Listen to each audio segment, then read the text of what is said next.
अस्सलाम वालेकुम अज़ीज़ तलबा व तालिबात व मोहतरम असातिज़ा इकराम, ईज़ी मैथ क्लासेस में आपका इस्तकबाल है।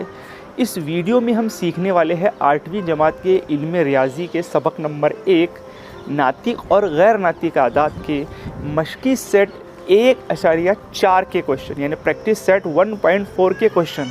तो चलिए बिना किसी देरी के शुरू करते हैं।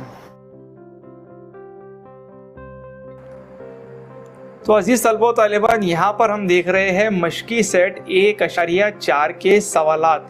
तो आप अपनी मशक़ी सेट में किताब में सबसे पहले तो पेज नंबर 5 निकाल लीजिए। अब इस पेज नंबर 5 पर हमको क्या दिया गया है हम वो देख लेते हैं। मशक़ी सेट 1.4। तो उसका जो पहला सवाल हमको यहाँ पर दिया गया है वो हम देख लेते हैं। जज़र 2 को अददी ख़त पर दिखाया गया है। इसके पहले के वीडियो में हमने जज़र 2 को अददी ख़त पर दिखाया है। अगर अभी तक कि आपने वो वीडियो नहीं देखा है तो यहाँ पर ये जो आई बटन आ रहा है, इस पर आप क्लिक करके वो पिछला वीडियो देख सकते हैं। तो ये वीडियो आपको और अच्छी तरीके से समझ में आएगा। ठीक है, इसकी मदद से हम जज़र 3 को अददी ख़त पर दिखाने के लिए ज़ैली का अमली काम के मराहिल दिए हुए हैं। उन मराहिल में खाली जगह को मुनासिब तरीके से पुर करके अमली काम मुकम्मल कीजिए। तो हमको यहाँ पर एक एक्टिविटी दी गई है, तो देख लीजिए। अब यहाँ पर तो हमको यहाँ पर एक अमली काम में सबसे पहले लिखा हुआ है अददी ख़त पर नुक्ता क्यू। कहाँ पर है नुक्ता क्यू? ये दिख रहा है नुक्ता क्यू। तो ये खाली जगह अदद को जाहिर करता है। तो हमको यहाँ पर कौन सा अदद दिख रहा है ये देख लीजिए, ये है जज़र 2। तो यहाँ पर इस खाली जगह में हम यहाँ पर लिख लेंगे जज़र 2। ठीक है, अब नुक्ता क्यू से एक उमूदी ख़त खींचा गया। ये जो नुक्ता क्यू है यहाँ पर एक हमने उमूदी ख़त खींचा है। उस ख़त पर एक इकाई लंबाई दिखाने वाला नुक्ता आर है, यानी यहाँ से लेकर यहाँ तक कितना फासला है? एक फासला है। तो ये नुक्ता आर है। ओ आर को जोड़ने से मुसल्लस ओ आर क्यू एक कायमतु ज़ाविया मुसल्लस हासिल होता है। यानी ये जब हमने ओ आर को जोड़ दिया है तो ये जो हमको यहाँ पर मुसल्लस मिल रहा है वो है कायमतु ज़ाविया मुसल्लस, जिसके अंदर हमको पता है कि ये जो क्यू आर है यहाँ से लेकर यहाँ तक लंबाई है वो 1 है, और इस ओ क्यू यानी यहाँ से लेकर यहाँ तक ये जो लंबाई है वो है जज़र 2।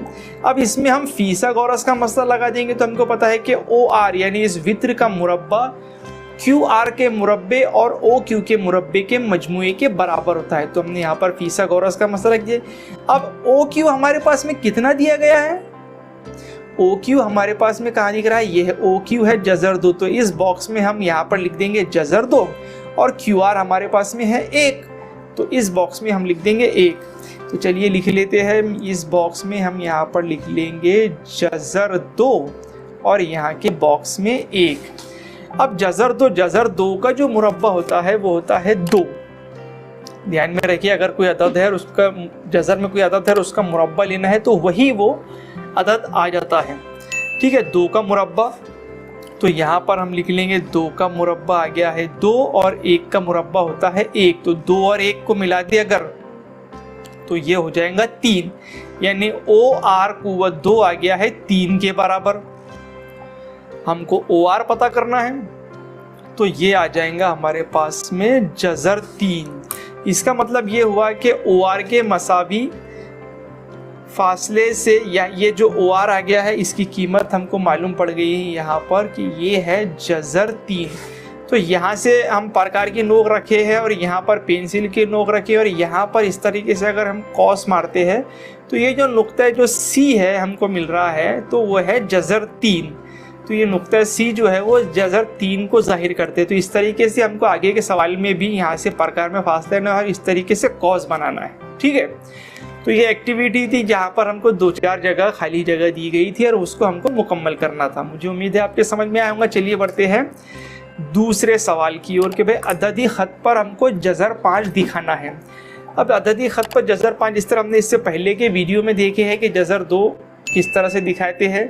तो सबसे पहले तो हम यहाँ पर बना लेंगे एक अददी ख़त। ठीक है, अब हमको यहाँ पर पता है कि ये जो है जज़र 1 है, ये 2 को हम लिख सकते हैं जज़र 4 और 3 को लिख सकते हैं जज़र 9। अब यहाँ पर हमको जज़र 5 दिखाना है तो जाहिर सी बात है वो इस 2 और 3 के दरमियान बनेगा। तो अब हमने क्या करना है कि इस 2 नुक्ते पे यहाँ पर प्रकार सॉरी यहाँ पर रख देना है हमने डिग्री, यानी जिसे हम चांदा कहते हैं, और 90 डिग्री के ऊपर में यहाँ पर इस पोजीशन पर हमको एक पॉइंट बनाना है। तो ये पॉइंट हमने बना दिया है, डिग्री हमने यहाँ से हटा दी है।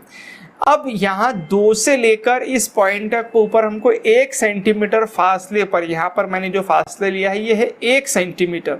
तो 1 सेंटीमीटर के फासले पर आपको एक नुक्ता बना देना है जो कि 90 डिग्री पर हो। ध्यान रखिए जो नुक्ता आप बना रहे हैं वो एक सम पर होना चाहिए, ठीक है। और अब हम इन नुक्ते को, इस 2 पॉइंट को और इस 1 पॉइंट को, इसको यहाँ पर इस 2 पॉइंट को, इस नुक्ते को और ये सिफर को हम यहाँ पर इस तरीके से मिला देंगे, ठीक है। तो यहाँ पर हमने इसका नाम दे दिया है O, इधर हो गया है R और यहाँ पर आ गया है Q, ठीक है। अब यहाँ पर हमको पता है कि ये जो QR है यहाँ से लेके यहाँ तक की जो लंबाई है वो 1 है, और ये 0 से लेकर ये जो 2 यानी यहाँ OQ की जो लंबाई है वो है जज़र 4। इससे पहले हमने देखा है कि 2 को हम लिख सकते हैं जज़र 4, तो यानी 0 यानी ये O से लेकर Q का जो फासला है वो है जज़र 4 के बराबर। अब यहाँ पर हमको जिस तरह हमने पहले देखा है कि कायमा ज़ाविया मुसल्लस मिल रहा है जिसमें वित्र हमारे पास में है OR, तो OR कुव्वत 2 बराबर होता है QR कुव्वत 2 जमा OQ कुव्वत 2 के। तो वहीं पर हम फिसागोरस मसलस के हिसाब से हम यहाँ पर एक ज़ाब्ता लिख दिए। चलिए रखते हैं इसकी कीमत। OQ की कीमत हमको कितनी दी गई है, नहीं है OQ की कीमत कहाँ पर है, जज़र 4। तो यहाँ पर हम लिख देंगे जज़र 4 और QR की कीमत 1 है तो 1 लिख लेंगे। अब इससे पहले मैंने बताया है कि जज़र में कोई नंबर है और उसका मुरब्बा लेना है, तो वही वो नंबर जो अंदर है वो उसका जवाब आ जाता है। तो जज़र 4 का जो मुरब्बा है वो हो जाएगा 4 और 1 का मुरब्बा 1, तो हम लिख देंगे 4 जमा 1। अब 4 जमा 1 कितने होंगे, 5। तो यानी OR कुव्वत 2 आ गया है 5 के बराबर। तो OR हमको यहाँ पर मिल जाएगा जज़र 5, ठीक है। तो यहाँ पर हमको OR जो मिल गया है वो मिला है जज़र 5 के बराबर, ठीक है। तो अब हम क्या करेंगे, वैसे ही जिस तरह से यहाँ से हम प्रकार की नोक रखेंगे O पर और पेंसिल की नोक रखेंगे R पॉइंट के ऊपर, इस तरीके से। अब उसके बाद में हम इस पेंसिल को यहाँ से कॉस बनाएंगे नीचे के साइड में, यानी ये पेंसिल के जो नोक है इसको हम कॉस ऐसा यहाँ पर ला लेंगे और नीचे में काट देंगे। तो वो आ जाएगा लगभग यहाँ पर, इस मुकाम पर यहाँ पर आ गया है, तो इसको हम दे देंगे एक पॉइंट, ठीक है। तो ये जो पॉइंट है, ये जो नुक्ता आया है, इसका मतलब ये हुआ कि ये जो OR का जो फासला है, यानी ये जो OR का फासला हमको जज़र 5 मालूम पड़ा था, तो यहाँ पर हमने पेंसिल की नोक प्रकार की नोक रखी और यहाँ पर पेंसिल की नोक रखी और एक ऐसा हमने यहाँ पर कॉस बनाया है। तो इसका मतलब ये हुआ कि ये O पॉइंट से लेकर यहाँ पर ये जो O पॉइंट है, इस पॉइंट से लेकर ये वाले पॉइंट, ये जो इधर वाला पॉइंट है, इसका फासला है जज़र 5। तो उसको हम यहाँ पर नाम दे देते हैं जज़र 5। तो यहाँ पर हमने जज़र 5 को शो कर दिया है। अब आप उसके आगे यहाँ से एक खड़ी लाइन यानी उमूद खींचकर, यहाँ से आप एक ऐसा उमूद खींचकर फिर वैसा ही सेम प्रोसेस करके एक कॉस मार के यहाँ पर जज़र 6 दिखा सकते हैं। फिर जज़र 6 को यहाँ पर उमूद कीजिए, यहाँ पर R पॉइंट दे दीजिए, फिर R तक का फासला लेकर उसको मालूम करके ऐसा कॉस बन जा दीजिए। यहाँ पर आपको मिल जाएगा, ये सब मिल जाएगा जज़र 6 और इधर मिल जाएगा जज़र 7। फिर यहाँ पर हमको वैसे ही आगे मिल जाएगा जज़र 8। तो जो तीसरा सवाल दिया गया है जज़र 7 मालूम करना है, वो आप अपने तौर पर मालूम कीजिए, ठीक है। तो मुझे उम्मीद है आपको बताया गया तरीका समझ में आया होगा। अगर नहीं आया है तो इसको वीडियो को आप बार बार देख सकते हैं, एकदम आराम से देख लीजिए, बार बार टॉपिक को रिपीट कीजिए। फिर भी अगर आपको कुछ प्रॉब्लम है तो आप कमेंट सेक्शन में मुझे कमेंट कर पूछ सकते हैं, या फिर कोई भी आपको अगर डाउट है किसी भी ताल्लुक से तो आप कमेंट करके पूछ सकते हैं। आप हमारा टेलीग्राम चैनल भी ज्वाइन करें, साथ साथ में 8वीं क्लास का व्हाट्सएप ग्रुप है, डिस्क्रिप्शन में उसकी लिंक है, आप उसे भी ज्वाइन करें। और आपको जो कुछ भी अगर प्रॉब्लम है तो आप उसमें आपकी कमेंट कर सकते हैं या यूट्यूब पर भी कमेंट कर सकते हैं। तो मुझे उम्मीद है इस वीडियो में दी गई ये मालूमात आपके समझ में आई होंगी। चैनल को सब्सक्राइब करें, शेयर करें अपने दोस्तों के साथ में, अपने स्टूडेंट के साथ में, और देखते रहिए इजी मैथ क्लासेस।